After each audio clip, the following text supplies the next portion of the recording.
Dear listener, there's one thing I love in the world. I love to read books. There is not a time in my life where I do not remember having a book in my hand. There is no other greater enjoyment for me than to read a book, going into another world and learning about new things. But I wanted to bring it back to when I was a kid and why I liked reading. Now, who better else to help me with this than a young reader herself? And that's coming up next, right here on The Right Stuff.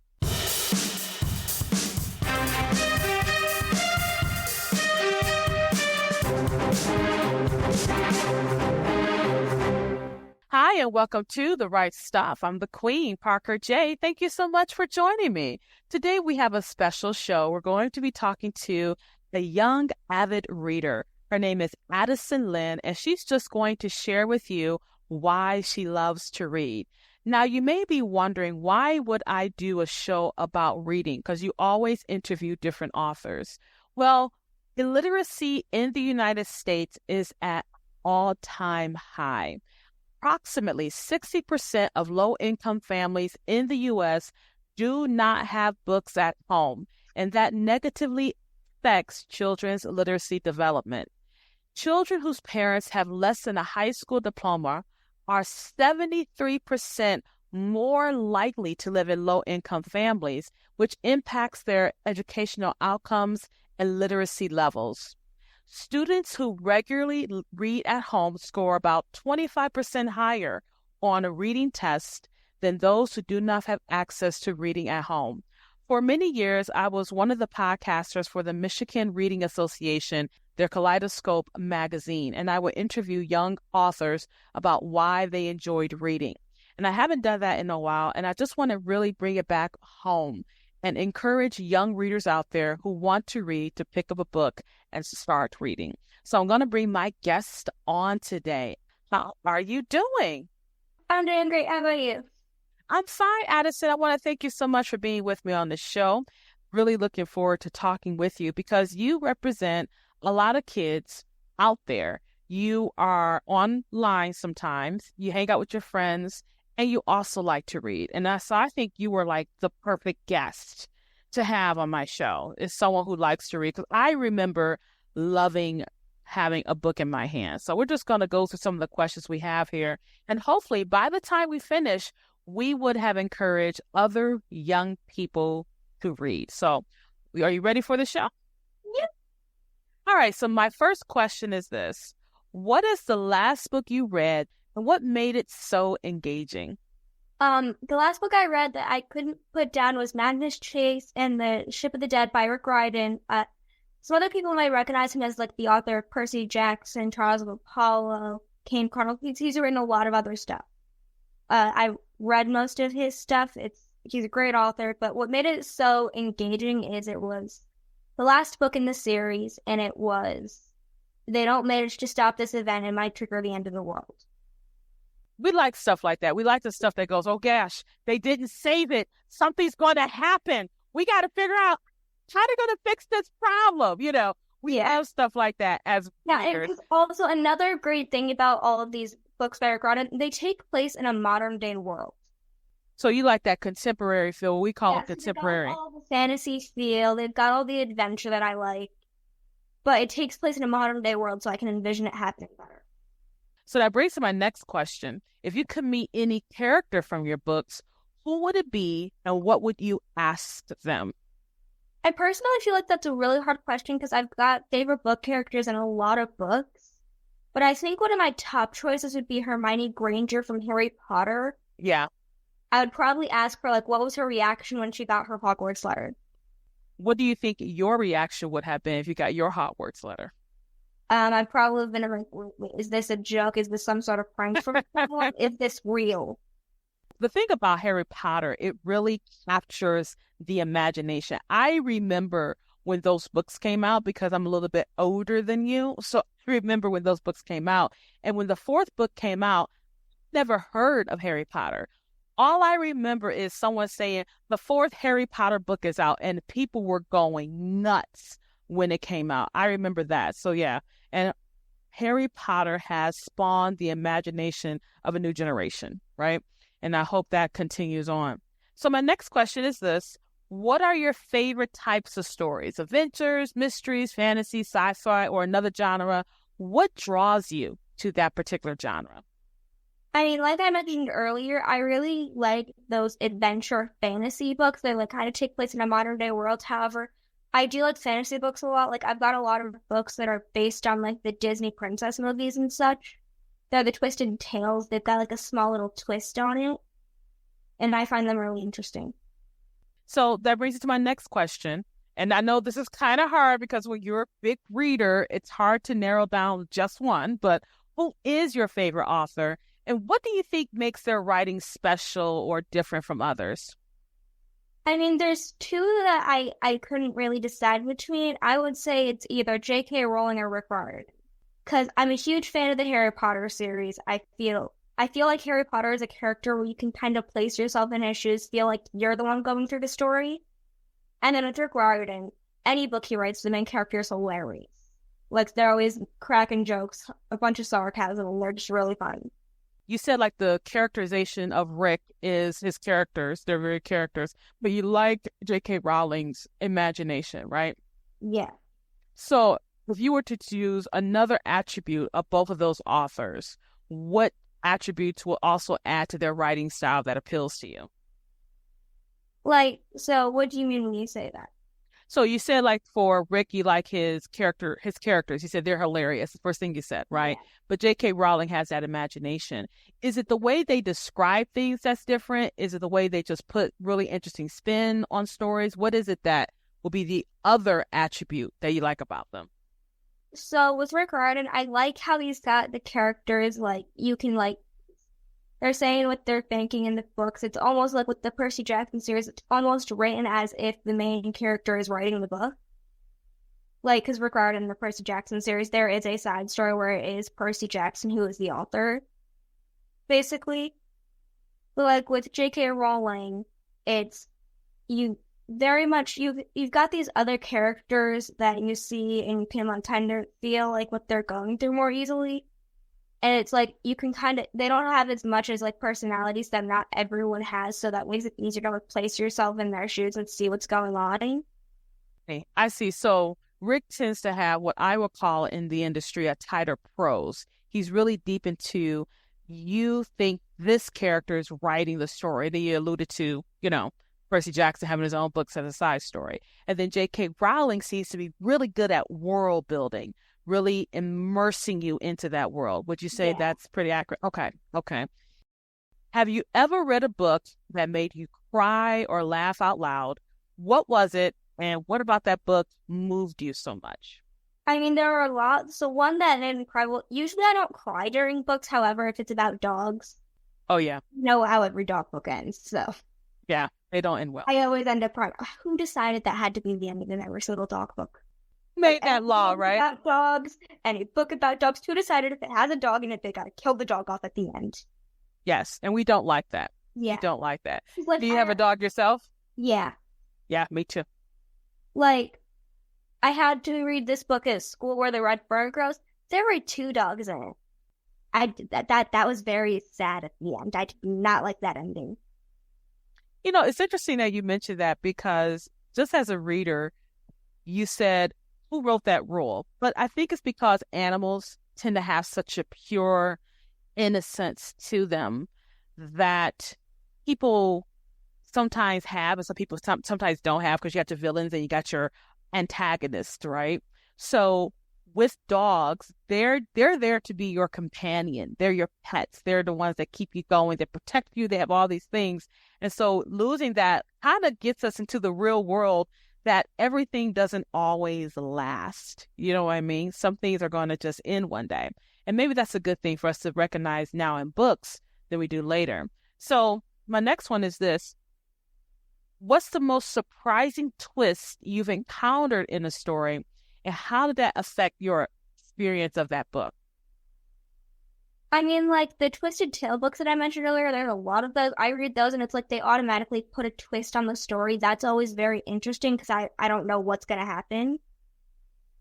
And then,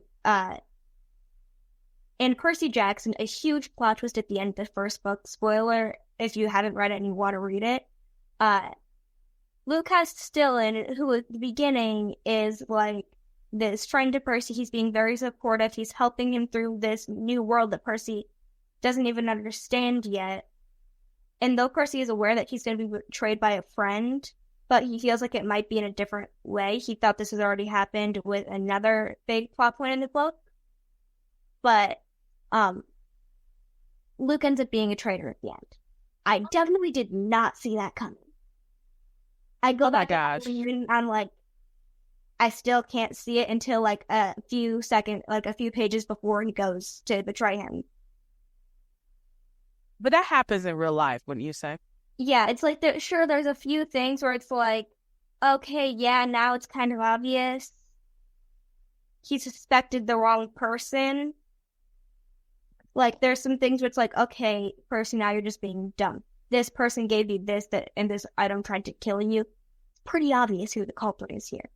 Okay.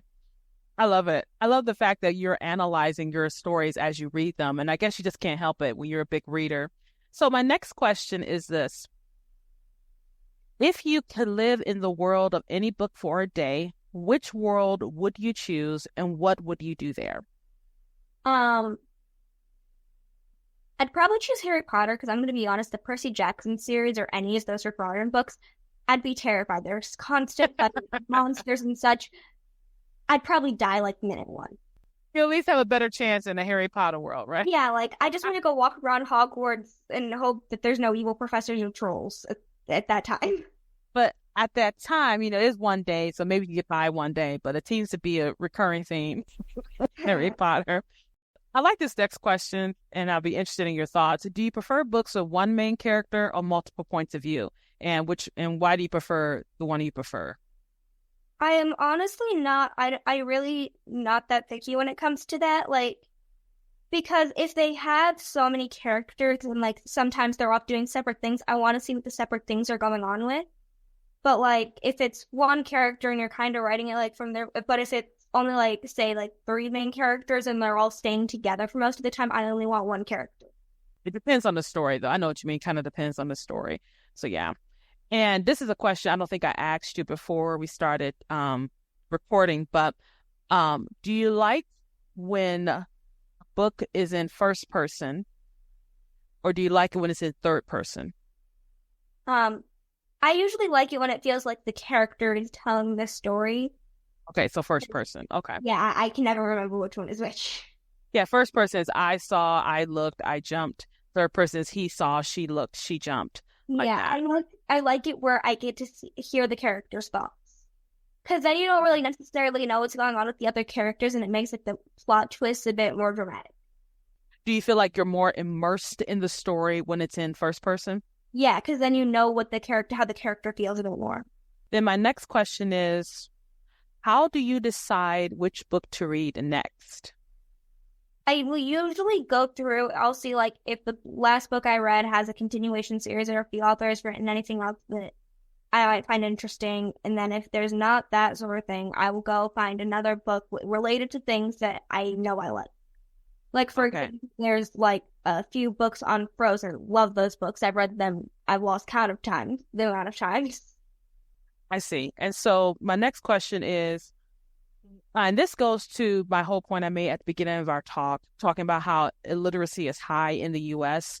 and how kids with people who are coming from low-income families have a harder time to have access to books, right? So these couple of questions is you using your genius to see how can you encourage young readers, okay? So what kinds of stories or subjects do you think will captivate young readers the most? And why do you think these would be effective in promoting reading? I would say like adventure and fantasy because they're usually really action-packed. You're good at capturing your attention. And oftentimes like they've got the like constant like action. There's not as many dull points in the book. Because like sometimes you're reading one, like for example in school we just had to read The Boy in the Striped Pajamas. It took so long to get going, and even once it got going, it didn't have that much like adventure-related stuff until the end. Was it more introspective as much as like how he's feeling, how he's thinking, stuff like that, as opposed to he's not doing anything? sure, you would get the characters like feelings and stuff, but it was mostly the two main characters sitting and talking most of the time. And that gets boring after a while. If you want to be on the phone, you can be on the phone, right? Yeah. Okay. Okay. And then my next question is, what innovative methods or tools would you suggest to help reluctant readers become more interested in reading for pleasure? Like maybe listen to like the first, if there's a book you want to read but you're not sure if you'll like it, like listen to the first few chapters in an audio book, and like that way you can still be doing other things while you do, but like if it captures your attention, then go through and read the book. Or I would say like read comic books. Like there's like, for example, Rick Riordan, a lot of his books have a comic book version as well. So like go read the comic book version if you want, if you end up really liking it and you want more detail, because the comic books can't give you all the same detail. Go through read the actual book. I like that you said that, Addison, because that lets us know, some of us who are writers, how we can reach reluctant readers who may not be into the printed word, but they like pictures and they like graphics and stuff like that. And then usually the graphics have a more, would you say, simplified version of the story to give you, okay, good. I like that. One other thing I would mention is like, don't go to like these super thick books immediately if you're not sure what you want to do. Like start with thinner books. Like for example, before third grade, I hadn't really read that much. Because I was like, the last person in my class to learn to read. I didn't learn to read until first grade. And then once I learned to read, like it took me a while. I wasn't that good at reading, and I just didn't really like it because I had to do it for school, and then I just didn't really want to. But then, like, in third grade in the classroom, we were allowed to, like, check out books and stuff. I read the first Nancy Drew book. I fell in love with the book. I never finished the series, but that's because there's, like, over 50 books in the series. And after a while, I started finishing them too quick. And I'm like, okay, I'm reading these too fast for me to get that much interest out of them. Because, like, I started them. They're not that thick. They're usually super thin compared to what I read now. They're on the thinner side. Because, like, and that also, like, if it's a book with thinner ones, like, and it's a series and they all tend to be about the same size, then you can tell when you start reading faster. Because, like, at first it took me about a day or two to read one of those books. And then as I went on, like, I was starting to read them in a day. And then I could read them, like, in a little less than a full day. And then I was starting to be able to read them, like, in, like, 2 to 3 books a day. So then you can kind of see, like, how, when you speed up with reading, because it's not going to be a consistent size. It's going to be a consistent size for the book, and they're only going to be like thicker or thinner by a page or two. So you like the challenge. Over time, you became more challenged to read because you start getting used to the story, start getting used to that particular setup. And you kind of say you start to lose, not necessarily interest, but it wasn't giving you what you wanted at first, and I guess the challenge. It was a very repetitive plot, I would say. Yeah. Those type of books. I read like at least 20 of those probably. Mm-hmm. Mm-hmm. And I'm glad I read those first ones because that helped me get better at reading.